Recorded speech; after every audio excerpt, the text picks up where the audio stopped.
तर गर्भसंस्कार म्हणजे आपण काय म्हणतो, तर जोपर्यंत ते बाळ गर्भामध्ये असतं आणि तेव्हा जे आई वडील होणाऱ्या बाळाच्या सर्वांगीण विकासासाठी प्रयत्न करतात त्याला आपण गर्भसंस्कार असं म्हणतो.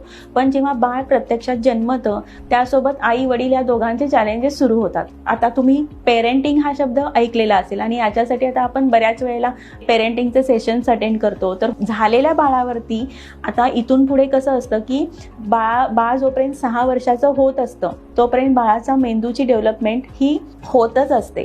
तर याच्यासाठी त्याची ओव्हरऑल डेव्हलपमेंट फिजिकल किंवा ज्याला आपण IQ, EQ, PQ किंवा SQ हे जे कोशंट आहेत विविध, याची डेव्हलपमेंट होण्यासाठी जे विशेष प्रयत्न आपल्याला करायचे आहेत ते जन्मानंतर सुद्धा आपल्याला करायला लागणारच आहेत. कारण जे आपण नवीन गोष्टी शिकत असतो क्षणाक्षणाला, हे जोपर्यंत माणूस हा म्हणजे जिवंत असतो तेव्हा तो दररोज काहीतरी एखादी नवीन गोष्ट ही शिकतच असतो. तर हे जे काही नवीन शिकणं असतं किंवा शिकवणं असतं याचा समावेश म्हणजे बाळ जन्मल्यानंतर संपला गर्भसंस्काराचा रोल असा नसतो. तर जोपर्यंत आपली लाईफ आहे तोपर्यंत ज्या नवीन गोष्टी आपण अंगीकारतो आपल्यामध्ये, याला सुद्धा आपण एक संस्कार म्हणूनच बघितलं तर उत्तम आहे.